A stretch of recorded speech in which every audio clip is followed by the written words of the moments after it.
Hi masters, నమస్తే అండి. మనం ప్రతిరోజు ఆస్తులు అమ్ముకుని ఆత్మశోధనకే ఒక యోగి ప్రస్థానం అనే బుక్ చదువుకుంటున్నాం కదా. నిన్న ఏం ఏం చెప్పారు నిన్న బుక్ లో? ఒక లక్ష్యం పెట్టుకోవాలి మీరు. అంటే లక్ష్యాన్ని మీరు ఏదైతే ఒకటి సాధించాలనుకుంటున్నారో ఆ లక్ష్యాన్ని ముందు చూడగలగాలి. దానికి ఒక స్టోరీ కూడా చెప్పారు. ఆ స్టోరీ కూడా ఇంకొకసారి చెప్పుకుందాము. ఆయన రామన్ యోగి ఈయనకి చూపించారు. ఏం చేశాడు? ఒక గులాబీ పువ్వుని తీసుకుని ఒక చెట్టు మీద పెట్టాడు.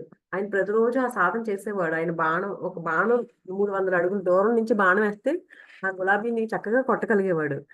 ఒక రోజు ఏం చేసాడు, కర్చీఫ్ కళ్ళకి గంతలు గంతలు కట్టేసుకుని 100 అడుగుల దూరం నుంచే దాన్ని కొట్టడానికి ట్రై చేస్తే కొట్టలేకపోతాడు. ఆ పక్కన ఎక్కడికో వెళ్ళిపోతుంది ఆ బాణం. అప్పుడు చెప్తాడు, అదేంటి ప్రతిరోజు ఈయన అడుగుతారు, జూలియన్ అడుగుతారు, అదేంటి ప్రతిరోజు ఇంకా దూరం 300 అడుగుల దూరం నుంచి మీరు కరెక్ట్ గా కొడుతున్నారు కదా, ఈ రోజు 100 అడుగుల దూరం నుంచి ఎందుకు కొట్టలేకపోయారు అంటే ఆయన చెప్తాడు. అంటే ఏంటి, మనం లక్ష్యాన్ని ఎప్పుడైతే చూడగలుగుతామో అప్పుడే మనం దాన్ని సాధించగలము. అందుకే మీరు ఏదైనా ఒక లక్ష్యాన్ని పెట్టుకున్నారంటే ముందు దాన్ని చూడగలగాలి. అంటే నేను ఏదో ఒకటి అవ్వాలనుకున్నాను, నేను ఇంజనీర్ అవ్వాలనుకున్నాను, లేకపోతే నేను ఐఏఎస్ ఆఫీసర్ని అవ్వాలనుకున్నాను అనుకోండి. నేను అయ్యినట్టు అది చూడగలగాలి. ఆ లక్ష్యాన్ని నేను ఐఏఎస్ ఆఫీసర్ని అయ్యాను అనే లక్ష్యాన్ని మనం చూడగలగాలి. అది అప్పుడు అది చూడలేకుండా మనం ఏది సాధించలేము. అందుకే దీనికి ఆయన ఎగ్జాంపుల్ చెప్పారనమాట. దగ్గర నుంచి కూడా కొట్టలేకపోయారు. ఎందుకు అంటే, ఆయన దాన్ని చూడలేకపోయారు. అలాగే మనం లక్ష్యం సాధించాలి అంటే, ముందు దాన్ని చూడగలగాలి. మనం ఏదైతే కావాలని కోరుకుంటున్నామో, దాన్ని ముందు మనం విజువలైజ్ చేసుకోవాలనమాట. మన మనసులో దాన్ని చిత్రించుకోగలగాలి. ఎప్పుడైతే ఇంకొకటేం చెప్పారు, కాగితాల మీద లక్ష్యం రాసుకోండి. మీరు ఏదైతే లక్ష్యం సాధించాలనుకుంటున్నారో, మీరేం కావాలనుకుంటున్నారో, దానిని ఒక కాగితం తీసుకొని రాయండి. ఎప్పుడైతే రాస్తారో, అప్పుడు ఈ ప్రకృతి దగ్గర ఉన్న ఎనర్జీస్ ఏవైతే ఉన్నాయో అవన్నీ వచ్చి మీ కలల్ని నిజం చేయడానికి అవి మీకు హెల్ప్ చేస్తాయి అని చెప్పారు నిన్న. ఆ స్టోరీ చెప్పి ఏంటి, ఫస్ట్ ఏంటి 2 చెప్పారు. ఒకటి, లక్ష్యాన్ని ముందే చూసుకోవాలి. మనం ఏమి కావాలనుకుంటున్నాము అనే దాన్ని ముందే చూడగలగాలి. రెండవది, ఆ లక్ష్యాన్ని ఒక పేపర్ మీద రాసుకోవాలి. ఈయనకి చాలా ఆశ్చర్యంగా అనిపించిందంటండి జాన్‌కి. ఆయనేమనుకుంటున్నాడు, చిన్నప్పుడు ఈయన ఫుట్‌బాల్ ఆడుతూ ఉండేవాడంట. ఈ కోచ్ ఆ ఫుట్‌బాల్ కోచ్ ఎప్పుడు ఈయనతో ఏం చెప్పేవాడంట, ఒక్కొక్క ఆట నుంచి నువ్వు ఏం ఆశిస్తున్నావో నిర్ణయించుకో. ఒక ఆట ఆడే ముందు నువ్వు ఇప్పుడు ఈ ఆటలో ఏం చేయాలనుకుంటున్నావు అనేది ముందే డిసైడ్ చేసుకో నువ్వు అని చెప్పేవాడంటండి ఆట ఆడే ముందే. ఫలితాన్ని నిర్ణయించుకుని మొదలుపెట్టు అని చెప్పేవాడంట ఆ కోచ్. అందుకే మేము ఒక నిర్దిష్ట విధానాన్ని సిద్ధం చేసుకొని మైదానంలోకి దిగేవాళ్ళము. ఇప్పుడు మనం క్రికెట్ టీమ్ చూస్తాం కదండీ! వాళ్ళు కూడా ఒక స్ట్రాటజీతో వెళ్తారు. ఆపోజిట్ ఆడేవాళ్ళు ఎవరుంటారో, ఆ ప్లేయర్స్ ఏంటి, వాళ్ళ బలాలేంటి, వాళ్ళ బలహీనతలేంటి, పలానా బ్యాట్స్‌మన్ ఉన్నాడంటే, ఆ బ్యాట్స్‌మన్ ఔట్ అవ్వడానికంటండి వెనకాల వీళ్ళంతా చాలా వర్క్ చేస్తారంట. ఏ బాల్ సరిగ్గా ఆడలేడు ఆ బ్యాట్స్‌మన్‌ని ఎలా ఔట్ చేయాలి? లేకపోతే ఆ బౌలర్ ఎలాంటి బాల్స్ ఏస్తాడు? ఆ బాల్స్‌ని మనం ఎలాగా ఫేస్ చేయాలి అని వెనకాల చాలా స్ట్రాటజీ అదంతా ఉంటదంటండి. అంటే ముందు ప్లాన్ చేసుకుంటారు. ఈ అపోజిట్ టీమ్ ఎవరైతే ఉన్నారో అందులో ఆ టీమ్‌లో బ్యాట్స్‌మెన్ ఎలా ఆడతారో, బౌలర్స్ ఎలా బౌలింగ్ చేస్తారు, దానికి తగ్గట్టు మనం ఎలా ఆడాలి అనేది. అలాగే ఈ ఈ ఈయన ఫుట్‌బాల్ కోచ్ కూడా అదే చెప్పేవాడంటండి. ఫలితాన్ని నిర్ణయించుకొని మొదలుపెట్టండి అని చెప్పేవాడంట. అందుకే వాళ్ళేం చేసేవారంట, ఒక నిర్దిష్ట విధానాన్ని సిద్ధం చేసుకొని, ఆ మైదానాల్లోకెళ్ళేవారంట. ఆ ప్లే గ్రౌండ్‌లోకి ముందే ఒక ప్లాన్ ప్రిపేర్ చేసుకొని ఎళ్ళేవారంట. ఆ మైదానంలోకెళ్ళేటప్పుడు.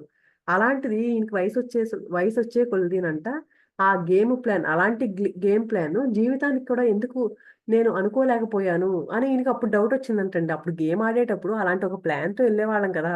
కానీ లైఫ్‌లో కూడా నేనెందుకు దీన్ని ఇంప్లిమెంట్ చేయలేకపోయాను అని అనుమానం వచ్చిందంట.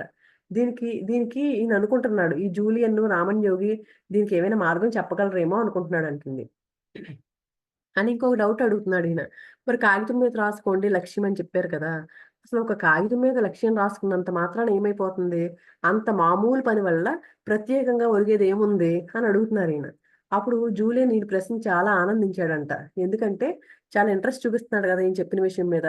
అందుకని ఆనందంగా అనిపించిందంట. అనిపించి, "నువ్వు చూపిస్తున్న ఆసక్తి నాకు చాలా ఆనందంగా అనిపిస్తుంది జాన్. జీవితాన్ని సఫలం చేసుకోవడానికి అతి ముఖ్యమైన సరుకుల్లో జిజ్ఞాస ఒకటి. అంటే ఆసక్తి అనేది ఇంపార్టెంట్. మనకి ఏది కావాలో దాన్ని సఫలం చేసుకోవాలంటే ఆసక్తి అనేది ఇంపార్టెంట్. నీకింకా అది ఏమాత్రం తగ్గలేదు. అందుకు చాలా సంతోషం" అని చెప్తున్నారంట ఈయనకి. నీకు ఇంతకుముందు ఒకసారి చెప్పాను. ఇంతకుముందు మనకు చెప్పారు. ఏం చెప్పారు? మనం ప్రతిరోజు సగటున యావరేజ్‌గా 60,000 ఆలోచనలు చేస్తామంటండి. ఒక ఆకాంక్ష మనం ఏదైతే కోరుకుంటున్నామో, ఒక లక్ష్యాన్ని సాధించాలనుకుంటున్నామో, దాన్ని ఎప్పుడైతే ఒక పేపర్ మీద రాయడం మొదలుపెట్టామో, అదేంటంటే మన సబ్‌కాన్షియస్ మైండ్‌కి, మన ఉపచేతనాత్మక మనసుకి ఒక సంకేతం పంపిస్తున్నాం. ఏంటి ఈ లక్ష్యాన్ని పేపర్ మీద పెట్టేసరికి ఒక మెసేజ్ ఇస్తున్నాం మన సబ్‌కాన్షియస్ మైండ్‌కి. ఏంటి నాకు ఇది లక్ష్యం నాది అని దానికి చెప్తున్నాం మన సబ్‌కాన్షియస్ మైండ్‌కి. అందుకని కాగితం మీద రాయమని చెప్తున్నారు. ఈ ఆకాంక్ష ఏదైతే మనం పేపర్ మీద పెట్టామో, మనకు కావాలి ఈ లక్ష్యం నాది, నేను దీన్ని సాధించాలని ఏదైతే పెట్టామో, అది మిగిలిన 59,999 ఆలోచనల కంటే ఇది నీకు ముఖ్యము అనేది మన సబ్‌కాన్షియస్ మైండ్‌కి మనం తెలియజేస్తున్నామంటండి ఒక మెసేజ్ ద్వారా.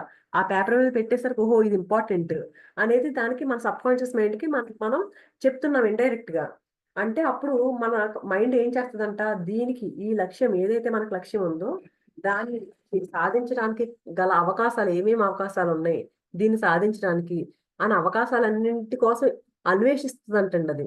అదన్నిటిని వెతికి మన ముందుకు తీసుకొస్తదంటండి ఆ అవకాశాలన్నిటిని. అంటే ఆ లక్ష్యాన్ని పేపర్ మీద పెట్టేసరికి ఆ సబ్‌కాన్షియస్ మైండ్ ఎప్పుడైతే దాన్ని పేపర్ మీద చూసిందో, మిగిలిన ఆలోచనలన్నిటికంటే ఇది ఇంపార్టెంట్ అని అర్థమవుతదంట దానికి.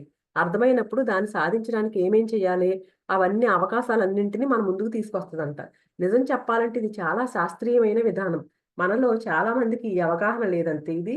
కానీ మనెవరికీ చాలా మందికి తెలీదు. కానీ సబ్‌కాన్షియస్ మైండ్ బుక్‌లో కూడా ఇదే గదండీ చెప్పారు. అదేదైతే రికార్డ్ చేసుకుందో అది ఇంప్లిమెంట్ చేస్తదని చెప్పారు కదా! అందుకని దాన్ని స్ట్రాంగ్‌గా చేయాలంటే పేపర్ మీద పెట్టుకోమన్నారు. నా భాగస్వాముల్లో కొందరు లక్ష్యాలు పెట్టుకోవడంలో నిపుణులు. వాళ్ళందరూ కూడా ఆర్థికంగా విజయం సాధించిన వాళ్ళే. కానీ అంత సంయమన వ్యక్తిత్వం కలిగిన వారు మాత్రం కాదు అని చెప్తున్నాడు జాన్. బహుశా వాళ్ళు పెట్టుకున్న లక్ష్యాలు సరైనవై ఉండవు. చూడు జాన్, జీవితం నువ్వు ఏమడిగితే అదే ఇస్తుంది. చాలా మందికి ఇంకా ఆనందం కావాలని, ఇంకా సామర్థ్యం కావాలని, ఇంకా సంతృప్తి కావాలని ఉంటుంది. కానీ నిర్దిష్టంగా వాళ్ళకి ఏం కావాలో అడుగు చెప్పలేరు. అంటే చాలామంది చూడండి నాకు ఆనందంగా ఉండాలి నేను. ఇలా చెప్తారు గానీ, ఏంటి ఆనందం అంటే ఏంటి తెలీదు. క్లియర్‌గా ఉండదు. క్లారిటీ ఉండదాళ్ళకి. ఏదో నాకు ఇది కావాలి, ఇది కావాలి అనుకుంటారంతే. కానీ స్పష్టత లేదాళ్ళకి. అందుకని వాళ్ళనడిగితే చెప్పలేరు. ఏం కావాలి నీకు కరెక్ట్‌గా అంటే చెప్పలేరు. అందుకని నువ్వు నీ లక్ష్యాన్ని నిర్ణయించుకుని, నీ ధర్మం నెరవేర్చడానికి బయలుదేరిన క్షణంలోనే నీ జీవితం మారుతుంది. అందుకు మనం ఏం ఏం సాధించాలనుకుంటున్నామో దాన్ని ఫస్ట్ డిసైడ్ చేసుకోవాలి దాన్ని. తర్వాత అదే ధర్మం అని చెప్పారు కదండీ! ఆ ధర్మాన్ని నెరవేర్చడానికి ఎప్పుడైతే బయలుదేరతామో, ఆ క్షణంలోనే మన జీవితం టర్న్ అయిపోతదంటండి. తన పలుకుల్లోని సత్యకాంతితో కళ్ళు వెలిగిపోతూ చెప్పారంట జూలియన్. ఇంకా ఏం చెప్పారు, "నువ్వు ఎప్పుడైనా ఒకటి గమనించావా? నువ్వు ఒక వింత పేరు వింటావు. హఠాత్తుగా అదే పేరు వరుసగా పత్రికల్లోనూ, టీవీల్లోనూ, ఆఫీసుల్లోనూ వినిపించడం ప్రారంభిస్తుంది. ఎప్పుడైనా ఎప్పుడు వినని పేరు ఒకటి విన్నామనుకోండి, అదే పేరంటండి ఎక్కడో అన్ని చోట్ల కనిపిస్తూ ఉంటదంట. లేక నీకు ఎప్పుడైనా ఫ్లై ఫిషింగ్ లాంటి కొత్త విషయంలో ఆసక్తి కలిగిందనుకో, వెంటనే దాని గురించి ఎన్నో విషయాలు ఒకదానిపై ఒకటి తెలియడం ప్రారంభమవుతుంది. ఇది కూడా ఒక ప్రాచీన ఆధ్యాత్మిక సూత్రమే. దీన్ని రామన్ యోగి జోరికి అన్నాడు. అంటే ఏకాగ్ర చిత్తం అన్నమాట. నీ యావత్తు మనశ్శక్తికి ఆత్మాన్వేషణలో వినియోగించు. అంటే ఇక్కడ ఎగ్జాంపుల్ చెప్పాలంటేనండి, మనం ఇప్పుడు ఒక కార్ కొనుక్కుందామని షోరూమ్‌కెళ్ళామండి. కార్ కొనుక్కుందామని ఎళ్లి షోరూమ్‌కెళ్ళి, ఆ షోరూమ్ వాడు ఒక నెల రోజులు టైమ్ ఇస్తాడు కదా! అంటే రావాలి బుక్ చేసాం అది రావడానికి ఒక టైం పడుతుంది. మనకొక నెల రోజులో, 2 నెలల్లో మీ కార్ రావాలంటే ఇంత టైం పడతది. ఎందుకంటే మనకు పర్టిక్యులర్ కలర్ కావాలి, ఈ మోడలే కావాలని అడిగామనుకోండి, షోరూమ్‌లో లేదనుకోండి, సరే ఒక నెల రోజుల్లో వస్తది మీ కార్ అంటాడు. మనం బుక్ చేసుకొని వచ్చేసామనుకోండి, అప్పటి వరకు మనం ఆ కార్‌ని రోడ్డు మీద చూడం. అంటే ఆ మోడల్ కార్‌ని, అలాంటి కార్‌ని అప్పటి వరకు మనం చూడం. కానీ ఎప్పుడైతే మనం బుక్ చేసుకొని బయటకొచ్చామో, ఇంకా ఎక్కడ చూసినా అలాంటి కార్‌లు కనిపిస్తూ ఉంటాయి. ఎందుకు కనిపిస్తాయి ఇది అంటే, అప్పటి వరకు మనం పట్టించుకోలేదు. ఆ కార్‌లు అలాంటి కార్‌లు అప్పుడు అంతకుముందు కూడా తిరుగుతున్నాయి రోడ్ల మీద. కానీ అప్పుడే ఎందుకు కనపడటం మొదలుపెట్టినియి మనం బుక్ చేసిన తర్వాత అంటే, మన ఆలోచనలలో ఆ కారు ఉంది కాబట్టే అది కనపడుతుంది రోడ్డు మీద. అంటే ఏంటి? మనం ఏదైతే ఆలోచిస్తున్నామో దాన్ని మనం చూడగలుగుతున్నాము. ఇది అలాగే ఈయనదే చెప్తున్నారు. మనం ఏదైతే ఆసక్తి ఉందో, ఆ ఆసక్తి ఉన్న విషయాలు మనకు కనిపిస్తాయి. ఆసక్తి లేని విషయాలేమి మనకు కనిపించవు. ఈ కార్ ఎలా అయితే అంతకుముందు కూడా ఉన్న కార్లు అప్పుడు కనిపించలేదు. ఇప్పుడెందుకు కనిపించినియి అంటే, మన ఆలోచనలలో ఉంది కాబట్టి కనిపించింది. అలాగే అందుకని ఏదైతే ఆసక్తున్నాయో, నీకు ఏ విషయాలైతే ఆసక్తున్నాయో దాని గురించి మనకు తెలియడం ప్రారంభిస్తాయంటండి. అందుకు మనం ఏం చేయాలి? ఏకాగ్ర చిత్తం దీన్నే అంటారంటండి. జోరికి అని అంటారంట దీన్ని. అందుకని మన మనశ్శక్తినంతా ఆత్మాన్వేషణ అందుకని మన శక్తిని ఏం చేయాలి? ఏకాగ్ర చిత్తంతో ఉండి, ప్రశాంతంగా ఉండి, ఆత్మాన్వేషణ అసలేంటి? నేనేంటి? నా ఆత్మ ఏంటది? అయన్నీ దీనికోసం ఉపయోగించమని చెప్తున్నారంటే ప్రాపంచిక విషయాల కోసం కాదు. నేను ఎందుకు వచ్చాను భూమి మీదకి, అసలు నాదేంటి, నా లక్ష్యం ఏంటి, ఈ భూమి మీద ఎందుకు పుట్టాను నేను, ఇవన్నీ తెలుసుకోవడం మీద నీ మనశక్తిని అంతటిని ఉపయోగించని చెప్తున్నారు. నువ్వు ఏది బాగా చేయగలుగుతున్నావో, ఏది నీకు ఆనందాన్ని కలిగిస్తుందో గుర్తించు. నేను చెప్పుకున్నాం మనం ఇది. ఏంటి నీ లక్ష్యం నీకెలా తెలుస్తుంది అంటే, మనం ఏది చేస్తే మనకు ఆనందంగా అనిపిస్తుందో అది గుర్తించు నువ్వు ఫస్ట్. ఏది చేస్తే నువ్వు ఆనందంగా ఉంటున్నావో. అప్పుడు నువ్వు ఇప్పుడు న్యాయవాద వృత్తిలో ఉండొచ్చు. కానీ నీకు బోధనపై ఉన్న ప్రేమకు నువ్వు పాఠశాల ఉపాధ్యాయుడివైతే బాగుండేది అని నీకు అనిపించొచ్చు. అంటే మనం చూడండి, ఇప్పుడు ఒక వృత్తిలో ఉంటారు. కానీ వాళ్ళకి వేరేది ఏదో ఇష్టం ఉండి ఉండొచ్చు. ఈయన ఇప్పుడు లాయర్‌గా చేస్తున్నాడు కదా! నీకు టీచర్‌గా చేయడం ఇంకా ఇష్టం ఉండి ఉండొచ్చు. అందుకని నువ్వు నిస్పృహ చెందిన ఒక శిల్పివో, చిత్రకారుడివో అయి ఉండవచ్చు. అదేదైనా సరే నీకు దేనిలో అనురక్తి ఉందో తెలుసుకొని దాన్ని అనుసరించు. అందుకని అసలు మనకి ఏం ఇంట్రెస్ట్ ఉందో మనల్ని మనం గమనించుకోమని చెప్తున్నారు. ఇప్పుడు ఆలోచిస్తే ఈయన జాన్ అప్పుడు ఏం చెప్తున్నారు? ఇప్పుడు ఆలోచిస్తే అనిపిస్తుంది నిజంగానే నాలో ఒక ప్రత్యేక ప్రతిభ ఉందేమో! దాన్ని ఉపయోగించడం ద్వారా నా సామర్థ్యాన్ని ఇతరులకు ఏ కాస్తైనా ఉపయోగపడేలా చేయకుండానే నేను నా జీవితాన్ని ముగించేస్తే అదెంత విషాదం. అంటే మనం నిజంగా పుట్టిన వెంటనేనండి మనకి ఏదో సామర్థ్యం మనకు తెలియకుండానే ఏదో సామర్థ్యం ఉండొచ్చు మనలో. ఎప్పుడైతే మనం ఆ సామర్థ్యాన్ని వెలికితీసి ఇంకా వేరే వాళ్ళకి ఉపయోగపడకుండా మళ్ళీ పైకెళ్ళిపోయామనుకోండి, అప్పుడు ఎంత విషాదం అది. అంటే మన సామర్థ్యం ఏంటో మనం ఇప్పుడే గుర్తించాలి భూమి మీద ఉన్నప్పుడే. పైకెళ్ళిపోయిన తర్వాత అయ్యో! నాకిదుంది కదా! ఈ టాలెంట్ మర్చిపోయానేంటి నేను. అంటే జీవితాన్ని ప్రాపంచికంగా దీని మీదే గడిపేశాను. ఏదో ఒక ఒక మనకేదో ఉంది మన ముందున్న దాంతోనే గడిపేశాను. మన సామర్థ్యం అలాగే ఉండిపోయింది. దాన్ని తీసుకెళ్ళలేకపోయినాను. దానికోసం ఇంకో జన్మ ఎత్తాలి. అందుకే అది ఎంత విషాదం అని చెప్తున్నారీయన. మనకి ఏ సామర్థ్యం ఉందో అందుకని మన లోపలికి వెళ్లి మనల్ని మనం గుర్తించుకోవాలి. ఏముంది మనలో అసలు ఏంటి, నా లక్ష్యం ఏంటి అనేది గుర్తుంచుకోవాలి. అదే నేను చెప్పేది కనుక, ఈ క్షణం నుంచి నీ ధ్యేయం గురించి ఒక స్పష్టత ఏర్పరచుకో. అసలు ఏంటి నువ్వు ఎందుకొచ్చావు? ఏంటి అనే దాని గురించి, అసలు నీ లక్ష్యం ఏంటి అనే దాని గురించి ఒక స్పష్టత అనేది ఏర్పరచుకో. నీ చుట్టూ ఉన్న అవకాశాల పట్ల నీ మనసును జాగృతం చెయ్యి. అంటే మనసుని యాక్టివేట్ చేయమంటున్నారు. ఏమేమి ఉన్నాయి అవకాశాలు మన చుట్టూ. ఇవన్నీ గమనిస్తూ యాక్టివేట్ చేసుకొని మరింత ఉత్సాహంతో జీవించడం మొదలుపెట్టు. మనిషి మనసు సృష్టిలోకెల్లా మంచి ఫిల్టర్ లాంటిది. దాన్ని సరిగ్గా ఉపయోగిస్తే అది నీకు అముఖ్యమైన వాటిని వడపోసి నీకు కావాల్సింది మాత్రమే అందిస్తుంది. అంటే మన మనసంటండి. అదేంటి మనకు అక్కర్లేదనుకున్నయి పక్కకు తోసేసి, మనకు కావాల్సినయి మాత్రమే ఇస్తుందంట. అందుకని మనిద్దరం ఇక్కడ నీ ఇంట్లో నీ గదిలో కూర్చున్న క్షణంలోనే మనం ఏమాత్రం పట్టించుకోని వేలాది విషయాలు బయట ప్రపంచంలో జరుగుతున్నాయి. వీళ్ళిద్దరూ ఒక రూమ్‌లో కూర్చొని మాట్లాడుకుంటున్నారు కదండీ! చెప్తున్నారు. చుట్టుపక్కల ఎన్నో విషయాలు జరుగుతాయి గదండీ! బయట విహారానికి వెళ్తున్న ప్రేమికుల నవ్వులు, నీ వెనక ట్యాంక్‌లో గోల్డ్ ఫిష్ కలకలలు, ఎయిర్ కండిషన్ నుంచి వీస్తున్న గాలులు, చివరికి నా గుండె చప్పుళ్ళు అంటే ఇవన్నీ జరుగుతూ ఉన్నాయి. మనిద్దరం మాట్లాడుకుంటున్నాం. ఇవన్నీ జరుగుతూ ఉన్నాయి చుట్టూ. అయితే నేను గనక ఇప్పుడు నా గుండె చప్పుళ్ళ మీద దృష్టి నిలిపాననుకో, దాని లయ, ఆ చలన లక్షణాలను గమనించడం ప్రారంభిస్తాను. అలాగే నువ్వు కనుక నీ జీవిత ప్రధాన లక్ష్యంపై ఏకాగ్ర దృష్టి నిలిపితే, నీ మనసు అముఖ్యమైన వాటిని వడపోసి, ముఖ్యమైనవి మాత్రమే నీ దృష్టికి వచ్చేలా చేస్తుంది. అంటే మన చుట్టూ ఎన్నో రకాలు జరుగుతాయి గదండీ! మన చుట్టూ రకరకాలుగా జరుగుతా ఉంటాయి. మనం బయటికెళ్ళి చూసామనుకోండి రోడ్‌లో, ఒక్కొక్కళ్ళు ఒక్కొక్క రకంగా ఏదో చేసుకుంటూ ఉంటారు. ఆళ్ళ పనులు చేసుకుంటూ ఉంటారు. పక్షులు కనపడతాయి. లేకపోతే చెట్లు కనిపిస్తాయి. ఇంకేది అన్ని రకాలు అంటే ఎవరి పనాళ్ళు చేసుకుంటూ ఉంటారు. మనం ఏదైతే చూస్తున్నామో దాన్ని మాత్రమే మనం తెలుసుకోగలుగుతాము. అందుకని కూర్చొని ప్రశాంతంగా కూర్చొని అసలు నీ లక్ష్యం ఏంటో ముందు నీ మనసుని కనుక్కుంటే నీకక్కర్లేని ఆటినన్నిటిని బయట పెట్టేసి నీకు కావాల్సిందేదో అది మన దృష్టికొచ్చేలా చేస్తుందంటండి మన మనస్సే. నిజం చెప్పాలంటే నేను ఎప్పటికైనా నా జీవిత ధ్యేయాన్ని తెలుసుకోవాలనుకుంటా అని అన్నారంట చాన్. నువ్వు మరోలా అనుకోకు కానీ, నా జీవితంలో చాలా గొప్ప విషయాలున్నాయి. అయినా నా జీవితం నాకు ఇవ్వాల్సినంత సాఫల్యాన్ని ఇవ్వడం లేదు. నేను గనక ఈరోజు మరణిస్తే ఈ ప్రపంచానికి ఏ లోటు ఉంటుందని అనుకోను. అని అంటున్నారండి. అంటే ఇప్పుడు మనం ఏమన్నా సాధించామనుకోండి, మన వల్ల ఎవరికైనా ఉపయోగం ఉందనుకోండి, అప్పుడు మనం మరణిస్తే అప్పుడు అయ్యో! ఎంతో చేసేవాడు కదా! ఈయన మరణించాడు అనుకుంటారు. అలా కాకుండా ఏదో మనం ప్రాపంచికంగా బతికేసామనుకోండి, ఉన్నా ఒకటే, చచ్చిపోయినా ఒకటే అన్న టైప్‌లో ఉంటది కదండీ! మనం చూస్తూ ఉన్నాం కదా! మన చుట్టూ లోకంలో. అలా అనుకుంటే నీకేమనిపిస్తుందంటే, నేను మరణించడం వల్ల ఈ ప్రపంచానికి ఏ లోటు ఉంటుందని అనుకోను. అలా అనుకుంటే ఏమనిపిస్తుంది మనకి? చాలా నిస్పృహగా అనిపిస్తుంది. నిజాయితీగా చెప్పారంటండి జాన్. నిజమే కదండీ! మన వల్ల ఎవరికీ ఉపయోగం లేదు అనుకుంటే చాలా అనిపిస్తది కదా! అయ్యో! నేను ఎవరికీ ఏం చేయలేకపోయినా అని. నాలో ప్రతిభ ఉందని నాకు తెలుసు. చిన్నప్పుడు నేను చాలా మంచి చిత్రకారుడిని. న్యాయవాద వృత్తి అనే స్థిర జీవితం వచ్చేంత వరకు. అంటే ఈయనేంటి లాయర్ అవ్వకముందు చాలా మంచి శిల్పాలవి చిత్రకారుడు అంటండి చిత్రకళని వృత్తిగా చేసుకోవాలి. చిత్రకళ అంటే చాలా ఇష్టం అంట ఈయనకి. ఎప్పుడైతే లాయర్ అయ్యాడో దాన్ని వదిలిపెట్టేశాడనమాట. అప్పుడు జూలియన్ అడుగుతున్నారు, "చిత్రకళనే నీ వృత్తి చేసుకొని ఉండాల్సింది అని నీకు ఎప్పుడైనా అనిపించిందా?" అంటే ఈయనేం చెప్తున్నారో, "నేను అసలు ఆ విషయం గురించి ఎప్పుడూ ఆలోచించలేదు. అయితే ఒకటి మాత్రం చెప్పగలను.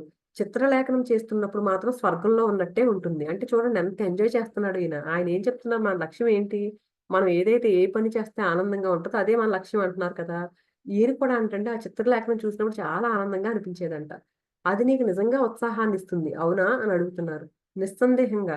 స్టూడియోలో కూర్చొని చిత్రం గీస్తున్నప్పుడు నాకు వేళాపాళా తెలిసేది కాదు. నా కాన్వాస్‌లో మునిగిపోయేవాడిని.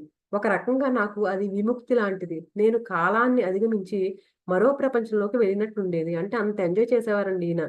ఆ చిత్రలేఖనం అది చేసేటప్పుడు.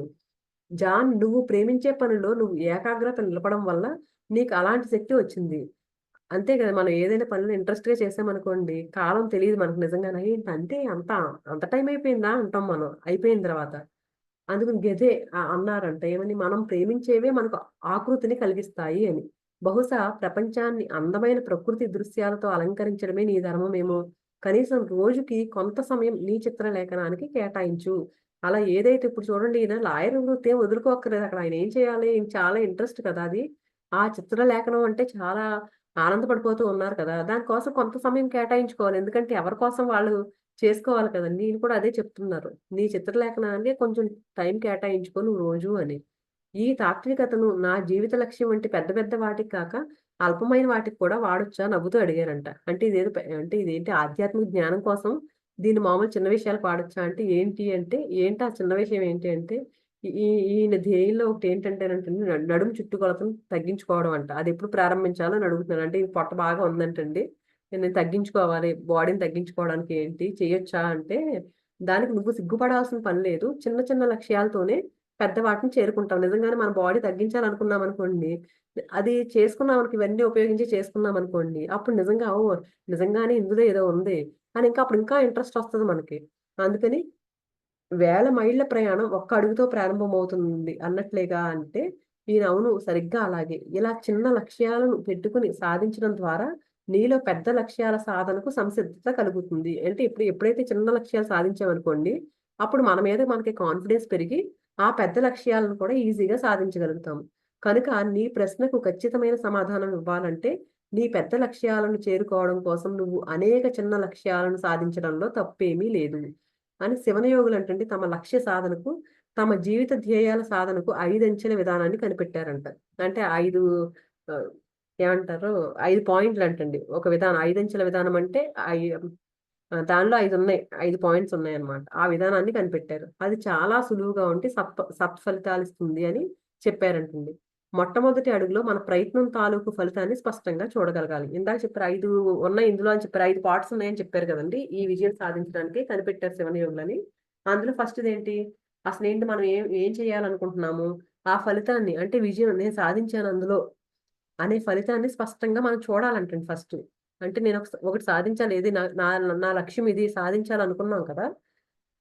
సాధించేసాను నేను అని దాన్ని ముందు మనం స్పష్టంగా చూడగలగాలి. ఈ లక్ష్యం బరువు తగ్గడం అనుకో, రోజు ఉదయాన్నే లేచిన వెంటనే నన్ను చురుగ్గా, బలంగా, సన్నగా, ఉత్సాహంగా ఉన్న వ్యక్తిగా ఊహించుకోవాలి. ఈయన బరువు తగ్గాలని చెప్పారు కదండీ! అందుకే ఏం చేయాలి ఈయన? ఏం స్పష్టంగా చూడమన్నారు? రోజు సన్నగా ఉత్సాహంగా ఉన్న వ్యక్తిలాగా ఊహించుకోమంటున్నారు. ఆ బొమ్మ ఎంత స్పష్టంగా ఉంటే, నా ప్రయత్నం అంత సులువుగా సఫలమవుతుంది. అంటే ఎంత క్లియర్‌గా ఆ ఇమేజ్‌న ఆ పిక్చర్‌ని మన మైండ్‌లో పెట్టుకుంటే, అంత సులువుగా పని జరుగుద్దంటండి. మనసు ఎంత శక్తివంతమైందంటే, ఇలా మన లక్ష్యాన్ని రూపుకట్టించినంత మాత్రాన్నే దాని సాధన సులభమవుతుంది. ఎప్పుడైతే మనసులో దాన్ని రికార్డ్ చేసామో, నిజంగా అది సాధించడానికి ముందుకొస్తుంది మనసు. రెండో దశ నా మీద నేను ఒత్తిడి తీసుకురావడం. 5 చెప్పారు కదండీ! ఫస్ట్‌దేంటి స్పష్టంగా తెలుసుకోవాలి. చూడగలగాలి మనం. రెండోది ఒత్తిడి తీసుకురావడం అంటండి. మామూలుగా అందరూ ఎందుకు తమ నిర్ణయాలకి కట్టుబడి ఉండరు అంటే, పాత జీవితానికి మరలిపోవడం చాలా సులువు. అంటే రెండోది ఏం చెప్తున్నారంటే, నీ మీద టెన్షన్ పెట్టుకోమంటున్నాడు. ఒత్తిడి తీసుకోమంటున్నారు. ఏంటి ఆ ఒత్తిడంటే, సాధారణంగా చూడండి నేను బరువు తగ్గాలి, ఎక్సర్సైజ్ చేద్దాం అనుకుంటాం. 2 రోజులు చేసి మూడో రోజున తర్వాత అబ్బా! ఏం చేస్తాంలే అని బద్ధకం వస్తది. కానీ దాని మీద ఒత్తిడి పెట్టామనుకోండి, ఆ ఒత్తిడి పెట్టినప్పుడంటండి అది ప్రయోజనకరమైన ఒత్తిడి. కొన్ని కొన్ని ఒత్తిడి అంటే ఏంటి మనకి మామూలుగా ఏంటి ఆ స్ట్రెస్సే అనారోగ్యాలకు కారణం అని చెప్పుకుంటాం. కానీ ఇదేంటంటే ప్రయోజనకరమైన పాజిటివ్ ఒత్తిడి అనమాట ఇది. పాజిటివ్ ఒత్తిడి ఎలా ఉంటదంట, ఎప్పుడు చెడ్డ పదార్థమే కాదు ఒత్తిడంటే. మనకు ఒక్కొక్కసారి ఉన్నత విజయాలు ఈ ఒత్తిడి వల్లే సాధించగలుగుతాం. నిజంగా ఒక క్లాస్ చెప్పాలంటే చాలా భయమేసిందనుకోండి. ఆ భయం వల్ల మనం ఎక్కువ దాన్ని గురించి ఎక్కువ నేర్చుకుంటాం. అందుకని ఒత్తిడనేది పాజిటివ్‌గా కూడా ఉంటది. ఆ ఒత్తిడి ఉన్నప్పుడే విజయాలు సాధించగలము.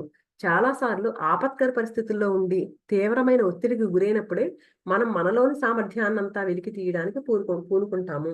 నిజంగానండి ఒక్కొక్కసారి చాలా టెన్షనొచ్చినప్పుడు ఏం చేయాలా అని, ఆ టెన్షనొచ్చినప్పుడే మన లోపల ఉన్న ఎబిలిటీస్ ఏదైతే ఉన్నాయో అవన్నీ బయటకొస్తాయంటండి ఆ టైంలో. మనం అప్పటి వరకు తెలీదు మనకలాంటివున్నాయని. అలాంటివన్నీ బయటకొస్తాయంట. అప్పుడు అడుగుతున్నాడు. నేను మరి ఈ ప్రయోజనకరమైన ఒత్తిడిని ఎలా కల్పించుకోగలను అని అడిగితే, ఇప్పటికే నేను ఈ విధానాన్ని పెందలాడే నిద్ర లేవడం దగ్గర నుంచి పిల్లలకు మరింత మంచి తండ్రిని కావడం వరకు ఎలా ఉపయోగించాలా అని ఆలోచించేస్తున్నాడంట ఇప్పుడే ఆయన చెప్పేసరికి. దీన్ని ఆచరణలో పెట్టడానికి అనేక మార్గాలున్నాయి. వాటిల్లో ఒకటి బహిరంగ ప్రమాణం. అంటే ఒత్తిడి పెట్టుకోండి మీరు మీ మీద మీరు అంటే మంచి ఒత్తిడిది. మామూలు ఒత్తిడి కాదు మనకి. ఆందోళన, బాధ, నిరాశ కలిగించే ఒత్తిడి గాదిది. ఏంటి మంచి ఒత్తిడి. దీన్నెలా పెట్టుకోవాలి అంటే, బహిరంగ ప్రమాణం అందరికి తెలిసేలాగా చెప్పమంటున్నారు. నేనిప్పుడు బరువు తగ్గాలనుకోండి, ఇదిగో నేను చూపిస్తాను నీకు 20 రోజుల్లో నేను బరువు తగ్గుతా అని మనకు తెలిసినోళ్ళందరికి చెప్పేయమంటున్నారు. అంటే లేకపోతే ఒక నవల రాయాలనుకుంటున్నామనుకోండి, నేను నవల రాయబోతున్నాను అందరికి చెప్పేసిన తర్వాత ఏమనిపిస్తది, అమ్మో! అందరికి చెప్పేసాను గదా! ఇప్పుడు తగ్గకపోతే ఎలాగా? ఏమనుకుంటారో అనే ఫీలింగ్‌తో అయినా చేస్తాం కదండీ! అందుకని అది ఒత్తిడి మన మీద స్ట్రెస్ అనమాట అది. అదే పాజిటివ్ స్ట్రెస్ అంటున్నారు. నీ లక్ష్యం ఏదైతే అది చెప్పడం ప్రారంభించు అందరికి. నీ లక్ష్యాన్ని ఒకసారి ప్రపంచమంతటికి చెప్పేసావనుకో, విఫలమైనట్టు కనిపించకూడదు. కనుక చచ్చినట్టు నీ మీద ఒత్తిడి పెరుగుతుంది. అంటే చెప్పాడేంటి ఈడు చెయ్యడు అనుకుంటారేమో, అందరూ నవ్వుతారేమో అని ఒక రకమైన ఒత్తిడొచ్చి చచ్చినట్టు చేస్తామంటండి. శివనలో గురువులు కూడా ఈ రామంజోగి వీళ్ళు ఉండేవారు కదండీ యోగులు. వాళ్ళు కూడానంటండి ఈ నాటకీయమైన పద్ధతులే ఉపయోగించేవారంట. వాళ్ళేం చేసేవారంట ఒకళ్ళతో ఒకళ్ళు ఏం చెప్పుకునేవారంట వాళ్ళు? తాము ఏం చేద్దాం అనుకుంటున్నామో, అంటే వారానికి ఒక రోజు ఉపవాసం ఉండడం, లేకపోతే పొద్దున్నే 4:30కే లేచి ధ్యానం చేయడం, ఇలాంటివి గనక నేను చేస్తాను ఇలాగ. పొద్దున్నే 4:30కే లేసి ధ్యానం చేస్తాను, లేకపోతే ఉపవాసం ఉంటానని పెట్టుకునేవారంటండి. ఆ చెయ్యకపోతే ఏం చేస్తాను నేను ఒకవేళ 4:30కి లేవకపోతే గనక, ఆ జలపాతం దగ్గరికెళ్ళి, ఆ చేతులు, కాళ్ళు తిమ్మిరెక్కే వరకు ఆ మంచు నీటి కిందే నించునుంటాను అని చెప్పుకునేవారంటండి. అందరికీ చెప్పేవారంటండి. నిన్న కూడా చెప్పారు కదా! ఆ నీటి కింద నుంచేవారు. వాళ్ళకి పనిష్మెంట్ లాగా వాళ్ళకి వాళ్ళే పెట్టుకునేవారని.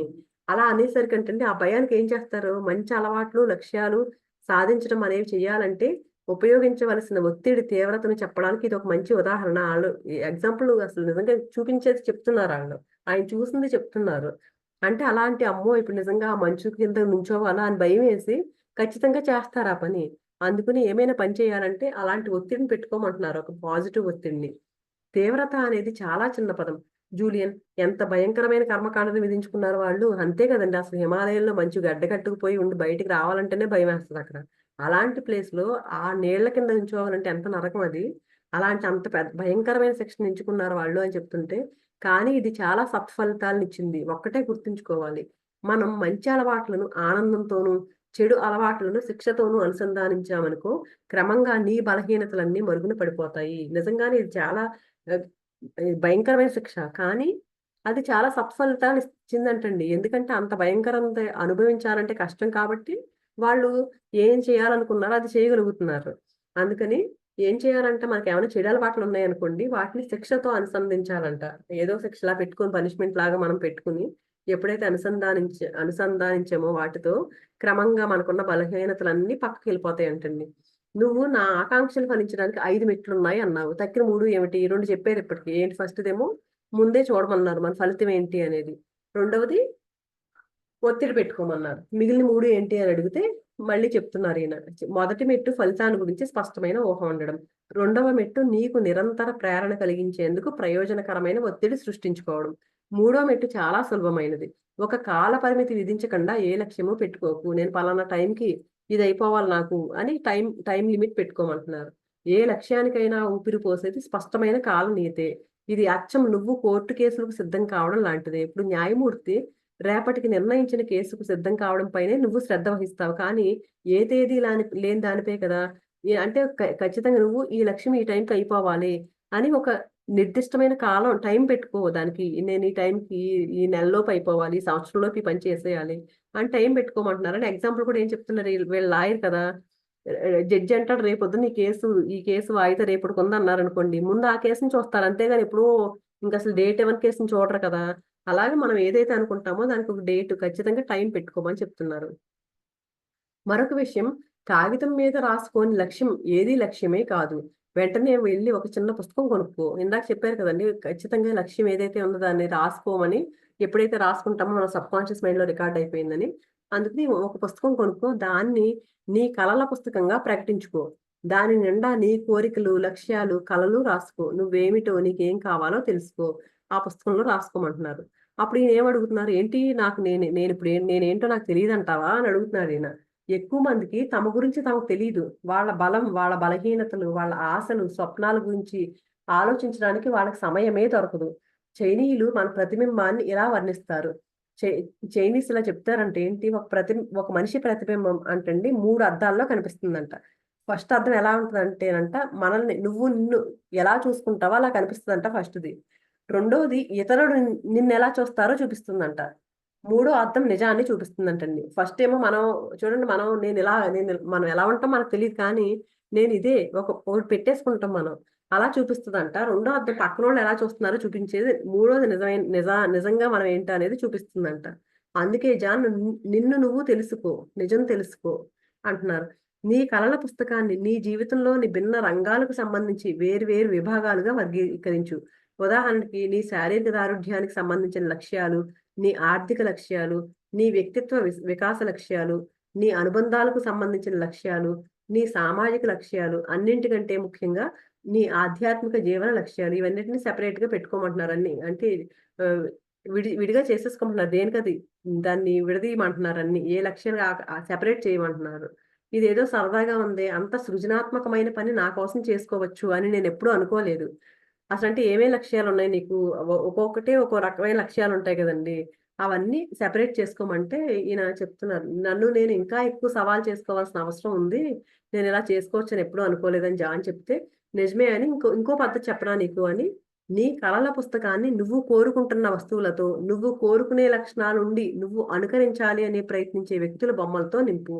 ఎప్పుడైతే మనం ఒక వస్తువు కావాలని కోరుకుంటున్నామనుకోండి, కలల పుస్తకం పెట్టుకోమన్నారు కదా! ఆ పుస్తకంలో ఏం పెట్టుకోమంటున్నారు? మనం ఏదైతే కావాలనుకుంటున్నామో, ఒక పెద్ద కారు కావాలనుకుంటున్నామా? డూప్లెక్స్ హౌస్ కావాలనుకుంటున్నామా? ఏదైతే అనుకుంటున్నామో, ఆ వస్తువులు అక్కడ పెట్టుకోమంటున్నారు ఆ ఫోటోస్. నువ్వు కోరుకునే లక్షణాలుండి ఎవరో కొంతమంది చాలా ఇన్‌స్పైర్ చేస్తారు మనల్ని. పలానా సినిమా హీరో, లేకపోతే ఆ పొలిటీషియనో, లేకపోతే మన చుట్టుపక్కల ఉన్న వాళ్ళెవరో మనకు బాగా ఇన్‌స్పైరింగ్‌గా అనిపించారనుకోండి. అబ్బా! భలే ఉంది ఈళ్ళ జీవితం, ఇలా ఉంటే బావుండేది అనుకుంటాం గదా! అలా ఎవరైతే ఇన్‌స్పైర్ చేశారో మనల్ని, వాళ్ళ బొమ్మలతో నింపుకోమంటున్నారు ఆ బుక్‌ని. ఇక నీ నడుము చుట్టుకొలత సంగతి. నీకు బరువు తగ్గాలని, అందమైన, దృఢమైన శరీరాకృతి కావాలని ఉందనుకో, నీ కలల పుస్తకంలో ఒక మారథాన్ రన్నర్ బొమ్మ అతికించుకో. నమ్ మనం బరువు తగ్గాలంటే వాళ్ళ బొమ్మ అతికించుకోమంటున్నారు. సన్నగా ఎవరైతే ఉంటారో అలాంటోళ్ళ బొమ్మ. నీకు ప్రపంచంలోకెల్లా మంచి భర్త కావాలని ఉందనుకో, నీ ఎరుకలో ఉన్న మంచి భర్త, మీ నాన్నే కావచ్చు, ఆయన బొమ్మని నీ అనుబంధాల విభాగంలో చేర్చు. ఈయన అంటే ఎలా పెట్టుకోవాలి బుక్ అని చెప్తున్నారనమాట. సముద్ర తీరాన దివ్య భవనం కావాలనో, స్పోర్ట్స్ కార్ కావాలనో ఉందనుకో, వాటి బొమ్మలు నీ కలల పుస్తకంలో అతికించుకో. ప్రతిరోజు ఈ పుస్తకాన్ని కొంతసేపైనా సమీక్షించుకో. దాన్ని నీ స్నేహితుడిని చూసుకో. ఫలితాలు నిన్ను విస్మయంలో ముంచెత్తుతాయి. ఎప్పుడైతే ఆ బొమ్మలు అలా బుక్‌లో పెట్టుకుంటామో, ఆ ఫలితాలు చాలా ఆశ్చర్యంగా ఉంటాయి అని. ఇదొక విప్లవాత్మకమైన విషయం జూలియన్. ఈ ఆలోచనలు శతాబ్దాల కొద్దీ వ్యాప్తిలో ఉండొచ్చు కానీ, వీటిలో కొన్నింటిని అమలు చేసిన ప్రతి ఒక్కరూ తమ జీవిత నాణ్యతను మెరుగుపరుచుకోగలరు. మా ఆవిడకు కూడా ఈ కలల పుస్తకం నచ్చుతుంది. బహుశా దాని నిండా నా ప్రఖ్యాతి చెందిన బొజ్జలేని బొమ్మను గీచుకుంటుందేమో అని ఈయన జోక్ చేస్తున్నాడు. "నీ బొజ్జ అంత మరీ అంత పెద్దగా లేదులే" అంటే, ఆవిడంటే ఈయన వైఫు మిస్టర్ డోనట్ అని పిలుస్తదంట. అంటే ఊరికే జోక్ చేసుకుంటున్నారనమాట ఇద్దరు. నవ్వుకున్నారంట ఇద్దరు. నిన్ను చూసి నవ్వుకోలేకపోతే నువ్వెవరిని చూసి నవ్వగలిగినట్లు అని చెప్తున్నారు అని ఇంకా నవ్వుకున్నారంటండి ఇద్దరు. నిజం, ఇది నా పాత జీవితంలో ప్రధానమైన సమస్య. నేను జీవితాన్ని మరీ సీరియస్‌గా తీసుకోకపోవడం. ఇప్పుడే నేనింకా చిన్న పిల్లాడిలా సరదాగా తయారయ్యాను. ఈయనింకా చెప్తున్నాడు ఏమని, అంతకుముందు జీవితం ఎంతసేపు సీరియస్‌గా ఎప్పుడైతే చూడండి మనం కూడా అలాగే ఉంటాం. ఒక సీరియస్‌గా ఇప్పుడు పెళ్లయిన తర్వాత కొన్ని ఉంటాయి పిల్లలు, బంధాలన్నీ బాధ్యతలుంటాయి కదండీ! జాబ్కి వెళ్ళారనుకోండి, అప్పటి వరకు చాలా ఎంజాయ్ చేస్తూ ఉన్న జీవితం ఒకేసారి సీరియస్ గా అయిపోతారు. పెద్దోళ్ళు ఏది మేము పెద్దోళ్ళు మేము నవ్వకూడదు. ఇప్పటికీ చాలా మంది ఉంటారు అలాగా. ఏంటి ఈ వయసులో ఏంటి నవ్వారనుకోండి పక్కన వాళ్ళు అంటా ఉంటారు అనమాట. ఏంటి పెద్ద ఇంకా నీ చిన్నపిల్లోడు అనుకుంటున్నావా అలా నవ్వుతున్నావు అంటారు. అలా ఈయన కూడా ఏంటి జీవితాన్ని మరీ సీరియస్ గా తీసుకున్నాను నేను. జీవితం ఇప్పుడు తెలుస్తుందంట. ఇంకా చిన్నపిల్లోడిలాగా సరదాగా తయారయ్యాను. జీవితం నాకు ఇచ్చే కానుకలు అవి ఎంత చిన్నవైనా సరే వాటిని ఆనందించడం నేర్చుకున్నాను. ఈయన జూలియన్ ఇప్పటివరకు సీరియస్ గా ఉంది జీవితం. కానీ ఇప్పుడు ఏంటి ప్రతి చిన్నదానికి ఆనందించడం నేర్చుకున్నారు ఈయన. కానీ నేను విషయాంతరంలోకి వెళ్ళిపోతున్నాను. నీకు చెప్పాల్సింది చాలా ఉంది. అంతా ఒకేసారి ప్రవాహంలా ముంచుకొస్తుంది. మళ్ళీ మన ఐదంచెల విధానానికి వెళ్దాం. 5 మెట్లు చెప్పారు కదా అవి. ఒకసారి నీ ఫలితాన్ని గురించి స్పష్టత ఏర్పడి, దానిపై కొంత ఒత్తిడి ప్రయోగించి, దాని సాధనకు కాల నియతిని ఏర్పరచుకుని, ఈ విషయాలన్నీ కాగితం మీద రాసుకున్నాక, రామన్ యోగి చెప్పే 21వ మాంత్రిక నిబంధనను అమలు చెయ్యి. శివన ప్రపంచంలోని యోగుల నమ్మకం ఏంటంటే ఏ కొత్త విషయమైనా అలవాటు కిందకి మారాలంటే వరుసగా 21 రోజులు దాన్ని పాటించాలి. నాలుగోది ఏం చెప్పారు? మూడోదేమో టైం లిమిట్ పెట్టుకోమన్నారు కదా. నాలుగోది ఖచ్చితంగా దాన్ని 21 రోజులు పాటించాలి అని చెప్తున్నారు. మరి 21 రోజులు ఎందుకు అని అడిగారు ఈయన. అడిగితే మన జీవితాల్ని నియంత్రించే సత్ఫలితాలు ఇచ్చే కొత్త అలవాట్లను సృష్టించడంలో ఈ యోగులు నిపుణులు.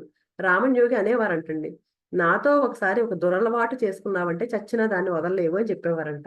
నువ్వు సాయంత్రం నుంచి నాకు చెప్తున్నదేంటి? నేను నా జీవన విధానాన్ని మార్చుకోవాలని. నాకు ఏ దురలవాటుని మార్చుకోలేకపోతే జీవితాన్ని మార్చుకోవడం ఎలా సాధ్యం? నేను అంటే ఈయన ఏం చెప్తున్నారు? నేను దురలవాట్లు మానలేము అని అన్నాను కానీ, ప్రతికూలమైన అలవాట్లు మానలేము అని అనలేదు అని స్పష్టంగా చెప్పారంటండి. ఓ జూలియన్, నువ్వెప్పుడు పదాల అర్థ పరిణామ శాస్త్రంలో మహారాజువే. అయినా నాకు నువ్వు చెప్పింది అర్థమైందనుకుంటా అంటున్నాడు. అంటే ఒక కొత్త అలవాటుని మనం చేసుకోవాలంటే దానిలో ఎంత శక్తి ప్రయోగించాలంటే పాత అలవాట్లు తమంత తామే పిలవని పేరంటం గాళ్ళు జారుకున్నట్టు జారుకుంటాయి.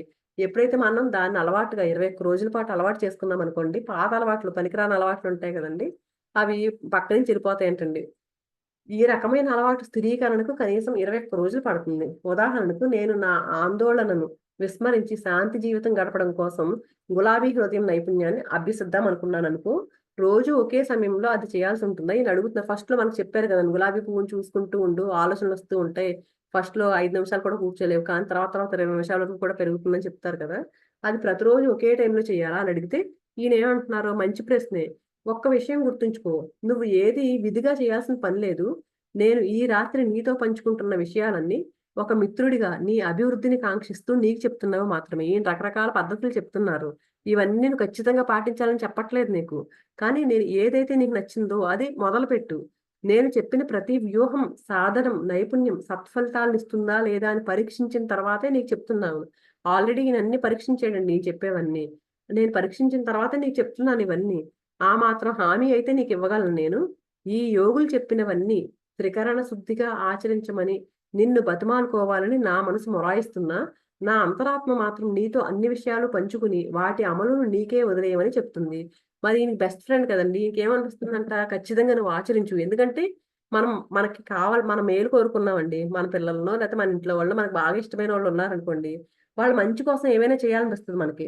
అందుకనేంటి మంచి అలవాట్లు కదా! ఇది చెయ్యి ప్లీజ్. కొంతమంది నేను కూడా బతిమలాడతాం కదా! తెలిసినోళ్ళు బాగా ప్లీజ్ ఇది చెయ్యి. ఎందుకు బాధపడుతున్నావు? ధ్యానం చెయ్యి అని చెప్తాం కదా! ఈయనకి కూడా ఆయనకేంటి ఇవన్నీ నువ్వు పాటించు బావుంటదని గట్టిగా చెప్పాలనిపిస్తుంది. మనసు అలా చెప్తుంది. కానీ ఏంటి అది ఇప్పుడు మనం చెప్పడం వరకే మన డ్యూటీ. నువ్వు పాటిస్తావా లేదా అనేది నీకిష్టం. అందుకని నీ అంతరాత్మతో నీతో అన్ని విషయాలు పంచుకుని ఆ అమలును నీకే వదిలేయమని చెప్తుంది. అంటే నువ్వు పాటిస్తావా లేదా నీ ఇష్టం. నేను చెప్పడం వరకు నా బాధ్యత. కానీ నా మనసైతే గట్టిగా చెప్తుంది నువ్వు పాటించమని చెప్పమని. కానీ అది నీ ఇష్టమని చెప్తున్నారండి. ఎప్పుడూ ఏది నువ్వు చెయ్యాలి కాబట్టి చెయ్యకు. ఏది చేసినా నీకు చెయ్యాలని ఉన్నప్పుడే, అలా చెయ్యడమే సరైందని నీకనిపించినప్పుడే చెయ్యి. అందుకని ఎవరో ఫోర్స్ చేశారు. ఇప్పుడు ధ్యానం చేయమని చెప్పామనుకోండి, చాలా బావుంటది చెయ్యి, చాలా బావుంటది చెయ్యి అని చెప్పామనుకోండి, అస్సలు చేయలేరు. ఎందుకు చేయలేరంటే, ఆ లోపల నుంచి రావాలి వాళ్ళకి. ఇది నిజంగానే ఇది చేయడం వల్ల నాకు ఈ ఫలితం ఉంది అని ఎప్పుడైతే వాళ్ళు తెలుసుకుంటారో, అప్పుడు మాత్రమే అది నిజంగా ఇది ఇది చెయ్యాలి అని మనసు ఎప్పుడైతే బలంగా అనుకుందో, అప్పుడు కూర్చోగలుగుతారండి ధ్యానంలో కూడా. అలాగే ఈయనేం చెప్తున్నారు, నీకు ఇది చెయ్యడం సరైంది అని నీకెప్పుడైతే అనిపిస్తుందో, అప్పుడు మాత్రమే చెయ్యి. నేను నిన్నేం ఫోర్స్ చేయట్లేదని చెప్తున్నారు. ఇదేదో బావుంది జూలియన్. అసలు నాకొక్క క్షణం కూడా నువ్వు ఈ జ్ఞానాన్నంతా నా నెత్తి మీద రుద్దుతున్నావు అని అనిపించలేదు. అయినా ఈ రోజుల్లో నా చేత బలవంతంగా చేయించగలిగింది డోనట్స్ తినిపించడం మాత్రమే అని జోకేశారు మళ్ళీ. ఇంకా ఈయన నవ్వుతూ థాంక్స్ మిత్రమా. ఇప్పుడు నీ ప్రశ్నకు సమాధానం గులాబీ హృదయం. నీ విధానాన్ని నువ్వు ప్రతిరోజు ఒకే వేళకు ఒకే స్థలంలో చేయమని నా సలహా. ఈయన గులాబీది రోజు ఒకే టైంలో చెయ్యాలా అని అడిగారు కదా. నేను అవును ఒకే టైంలో చెయ్యి, ఒకే ఒకే ప్లేస్ లో కూర్చుని చేయమని చెప్తున్నారు. ఒక కర్మకాండలా చేయడం వల్ల గొప్ప ఫలితాలు వస్తాయి. ఎందుకంటేనంటండి ఇప్పుడు ధ్యానం కూడా ఏం చెప్తారంటే ఒకే ప్లేస్ లో కూర్చుని చేసామనుకోండి, అక్కడ ఆ పాజిటివ్ ఎనర్జీస్ ఉంటాయి. ప్రతిరోజు అక్కడే కూర్చోవడం వల్ల ఒక ఆర ఏర్పడిపోతుందంటండి. అక్కడ ఒక ఎనర్జీ ఫీల్డ్ ఏర్పడిపోతుంది. అక్కడ కూర్చోవడం వల్ల ఎక్కువ ఎనర్జీస్ తీసుకోగలుగుతాము. అందుకని కుదిరితే గనక మనం ధ్యానం కూడా ఒకే ప్లేస్‌లో కూర్చుంటే బావుంటదండి ఎనర్జీస్. ఆ ఎనర్జీ ఫీల్డ్‌లో కూర్చోవడం వల్ల ఇంకా ఎక్కువ బాగా చేయగలుగుతాం మనం. అలాగే ఈయన కూడా గొప్ప ఫలితాలొస్తాయి. ప్రతి ముఖ్యమైన ఆటకు ముందు క్రీడాకారులు ఒకే రకమైన తిండి తిని, ఒకే పద్ధతిలో షూలేసి కట్టుకుంటారు చూడు, అందులో కూడా చాలా శక్తి ఉంది. చాలా చూడండి మన సెంటిమెంట్ అనుకుంటాం. ఎవరైనాను ఒకటి కలిసొచ్చిందనుకోండి, అలాగే చేస్తారు చూడండి. చాలా మందుంటది ఆ అలవాటు. నేను కూడా చదువుకునేటప్పుడండి ఒకే పెన్ ఎగ్జామ్ ఉందనుకోండి, ఆ పెన్ పాడైపోయినా కూడా నేను డిగ్రీ అంతా ఒకే పెన్‌తో రాసాను ఎగ్జామ్. మిగిలిన టైం దాచేసుకునేదాన్ని. ఎగ్జామ్ టైమ్‌లో బయటికి తీసేదాన్ని. అలా కొన్ని సెంటిమెంట్లుంటాయి చూడండి అలాగా ఈయనదే చెప్తున్నారు. అంటే ఈ క్రీడాకారులందరూ అలా చేస్తారంటండి. ఒకే పద్ధతిలో చేస్తారంట. ఎందుకంటే దాంట్లో కూడా ఎనర్జీ ఉంటదంట. అలాగే చర్చిలోని అధికారులు ఒకే కర్మకాండ చేస్తారు. ఒకే విధమైన దుస్తులు ధరిస్తారు. అంతెందుకు వ్యాపారవేత్తలు కూడా ముఖ్యమైన వ్యవహారం ఉన్న రోజున ఒకే మార్గంలో నడుస్తారు. ఒకే రకంగా ప్రసంగిస్తారు. చాలా మందికుంటాయి కదండీ! ఈ ప్లేస్ ఇలాగే వెళ్ళాలి. ఇటు నుంచే వెళ్ళాలి. ఇలా ఉంటాయి కదండీ! ఇవన్నీ ఎందుకు చేస్తారంటే అవన్నీ ఫలితాలిస్తాయంటండి బాగా.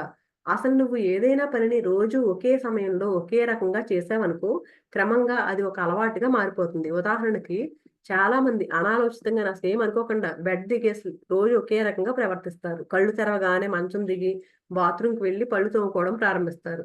అందువల్ల ఒక కొత్త పనిని వరుసగా 21 రోజులు ఒకే విధంగా చేస్తే, క్రమంగా నీ దినచర్యలో అది ఒక భాగమైపోతుంది. మెల్లిగా ఈ కొత్త అలవాటు అది ధ్యానం కావచ్చు, పొద్దున్నే లేవడం కావచ్చు, రోజు గంట సేపు చదవడం కావచ్చు. అది నువ్వు పళ్ళు తోముకున్నంత సాధారణమైన అలవాటుగా మారుతుంది. ఎప్పుడైతే 21 రోజులు అదే టైంలో చేశామనుకోండి, ఒక అలవాటులాగా మారిపోతుందంటండి. ఈ లక్ష్య సాధనకు చేరుకోవడంలో చివరి దశ ఏమిటి? అంటే యోగులు చెప్పిన చిట్ట చివరి మెట్టు నువ్వు లక్ష్య సాధన కోసం దారమ్మట వెళ్తుండగా నువ్వు అమలు జరపగలిగింది. అంటే నాకర్థం కాలేదు అన్నారు. 4 మెట్లు చెప్పేసారు. ఐదో మెట్టు ఏంటి అంటే, నువ్వు చేస్తున్న పనులను ఎంజాయ్ చెయ్యి. శివనయోగులు ఈ తత్వం గురించి తరచూ మాట్లాడుకునేవారు. నవ్వులు లేని రోజు, ప్రేమ లేని రోజు అనేవి మనిషి జీవితంలో జీవం లేని రోజులు అని. ఈ యోగులు ఎప్పుడు చెప్పుకునేవారంటండి. ఆనందంగా లేని రోజు అసలు ఆ జీవం లేనట్లే ఆ రోజుకని. ఈయనకింకా అర్థం కాలేదు. ఏంటి ఐదో మెట్టు ఏంటనేది. నేను చెప్తున్నదల్లా నువ్వు నీ ఆశయ సాధన కోసం ప్రయత్నించే క్రమంలో జీవితాన్ని ఉల్లాసంగా గడుపు అని. అంటే ఇప్పుడు లక్ష్యం పెట్టుకున్నాం కదా! ఇది అవుతుందా లేదా? అవుతుందా లేదా? అని చెప్పేసి దాని మీద ఎక్కువ ఇది చేయకండి. స్ట్రెస్ పెట్టకుండా హ్యాపీగా గడుపు అని చెప్తున్నారండి. ఎలాంటి సంకలం లేని ఆనందాన్ని అనుభవించడం జీవితంలో చాలా ముఖ్యమని గ్రహించు. ప్రతి ప్రాణిలోనూ సౌందర్యాన్ని చూడవచ్చు అనే విషయం మర్చిపోకు. ఈ క్షణంలో నువ్వు, నేను భావాలు పంచుకోవడం కూడా మనకు లభించిన కానుకే. ఎప్పుడూ ఉత్సాహంగా, ఆనందంగా, ఉత్సుకతతో ఉండు. నీ జీవితాశయం పైన, ఇతరులకు నిస్వార్థ సేవ చేయడం పైన దృష్టి కేంద్రీకరించు. మిగిలిన విషయాలన్నీ విశ్వమే చూసుకుంటుంది. ప్రకృతిలోని గొప్ప సత్యాల్లో ఇదొకటి. ఎప్పుడు ఏం చేయమన్నారు? మన జీవితాశయం ఏంటో దానిపైన, పక్కన వాళ్ళకి ఏమి ఆశించకుండా సేవ చేయడం పైన ఎప్పుడైతే మనం దృష్టి పెడతామో, మనల్ని యూనివర్స్ చూసుకుంటుంది అని చెప్తున్నారు. ఈ అన్నిట్లికంటే గొప్ప సత్యం అంట ఇది ప్రకృతిలో.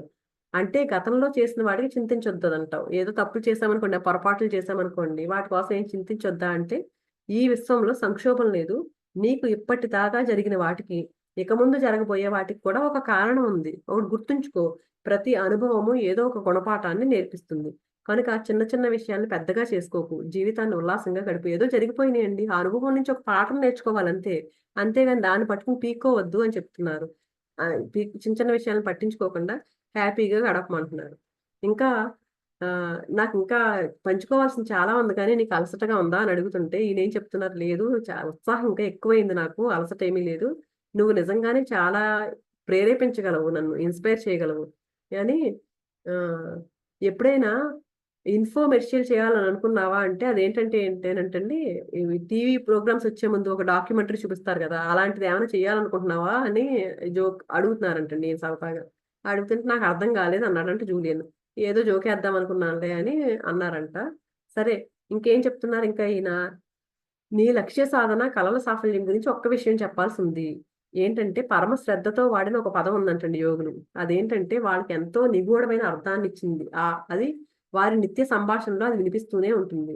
అదేంటంటే భావోద్దీపనం అంట. అంటే ఏదైనా ఒక లక్ష్య సాధనకి పూనుకున్న ఒక లక్ష్యం పెట్టుకునే ముందంటండి ఖచ్చితంగా మనసులో నిత్యం మెదులుతూ ఉండాల్సిన పదం అంటది. అంటే ఏంటి? కలలు సఫలం చేసుకోవాలంటే మనం అది జరిగిపోయినట్లు అది భావం రావాలంటండి. అంటే ఆ భావాన్ని మనం కోల్పోయాం. అంటే ఎంత భావ తీవ్రత ఎంతలా ఉండాలంటే ఇది జరిగిపోయినట్టు నిజంగా దాన్ని అనుభవించాలని చెప్తున్నారు. ఆ విజయం సాధించాం మనం. ఆ విజయం సాధించిన దాన్ని మనం అనుభవించాలంట ఆ సంతోషాన్ని. సాధించిన తర్వాత ఎంత సంతోషంగా ఉంటామో దాన్ని అనుభవించాలంటండి. అందుకని ఏ పని చేసినా సరే అది ఐదో పాయింట్ అది చెప్తున్నారనమాట. ఆ! రోజు అత్యుత్సాహంతో, శక్తితో నిద్ర లేవడంలో ఎంత ఆనందం ఉందో అనుభవించు. నువ్వు చేసే ప్రతి పనిని ఈ గాఢతతో నింపు. నీకు అతి త్వరలోనే గొప్ప భౌతిక, ఆధ్యాత్మిక ఫలాలు వస్తాయి. అంటే అది ముందే మనం ఐదో మెట్టేంటి మనం సాధించేసాము అనుకుని, సాధించిన తర్వాత ఎలాంటి ఆనందం పొందుతామో, ఆ ఆనందాన్ని ముందే భావనలో చూపించమంటున్నారు. ఇదేదో చాలా సులభంగా జరిగినట్లు చెప్పేస్తున్నావే అంటే, నిజంగా ఇది సులభమే. ఈ రాత్రి నుంచి నీ జీవితాన్ని నీ అదుపులో ఉంచుకో. నీ కర్మకు నువ్వే బాధ్యుడివి. నిర్ణయించుకో. నీ గమనాన్ని నువ్వే నిశ్చయించుకో. నీ జీవితంలో ఏం చేయదలుచుకున్నావో నిర్ణయించుకుంటే, నీ జీవితం ప్రేరణతో, ఉత్సాహంతో నిండిపోతుంది. చివరగా ఒకటి మాత్రం గుర్తుపెట్టుకో. నీ వెనక ఉన్నదానికంటే, నీ ముందు ఉన్నదానికంటే, నీ లోలోపల ఉన్నది చాలా విలువైనది. అంటే థాంక్ యూ జూలియన్. నాకు నిజంగా అవసరమైంది చెప్పావు. నా జీవితంలో ఉన్న లోటేంటో ఈ రాత్రి వరకు నేను గమనించలేదు, గ్రహించలేదు.